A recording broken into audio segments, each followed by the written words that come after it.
Bonjour, alors comme vous le savez en ce moment, Margot cartonne sur France 2, donc grâce à elle, comme on peut voir, les audiences sont au plus haut, donc la série de TF1 est au plus bas, donc merci à Margot, donc elle a appris plus de 750 chansons, donc dont 500 par cœur, je sais pas comment elle fait, mais moi j'arrive pas à me rappeler donc le nom de trois candidats dans une émission. Donc hier, donc elle était face à Flora sur une chanson qui semblait simple, tu trouveras, eh ben Flora n'a pas trouvé. Après, elle s'est un peu viandée, comment dire, face à Michael. Alors Michael qui lui était animateur de, comment dire, de soirée karaoké, qui connaissait quand même, on va dire, pas mal de chansons, même si on l'appelait le poisson rouge parce qu'il a une mémoire de poisson rouge.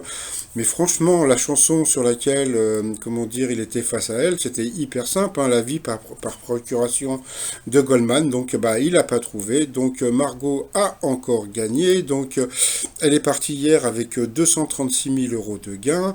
Mais il y a des problèmes.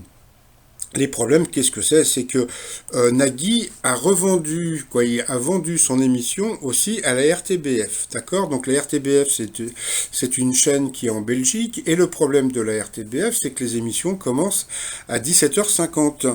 C'est-à-dire que la plupart des Belges qui regardent, n'oubliez pas les paroles, sont au courant de tout avant les Français. Donc pourtant, c'est une émission française, et le problème, c'est que sur Twitter, donc voilà, la plupart des Belges balancent, comment dire, le fait qu'elle est pas éliminée, qu'elle a gagné ça, et qu'elle va faire ça, nina, etc. Comme on peut voir la plupart des tweets bon voilà, il y a beaucoup d'internautes qui sont vraiment pas contents.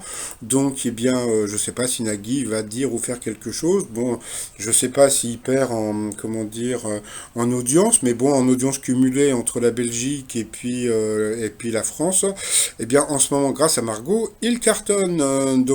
Voilà, à force de spoiler comme ça, là, la plupart des Belges emmerdent un peu les Français qui ont le somme. Haha. Et puis pour finir, eh bien, ma petite chanson, puisque comme n'oubliez pas les paroles.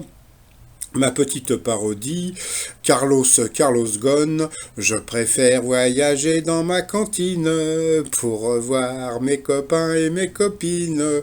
Allez, bientôt le t-shirt Carlos Ghosn sur mon site 3millions.com. Allez, je vous dis à plus tard, bye bye.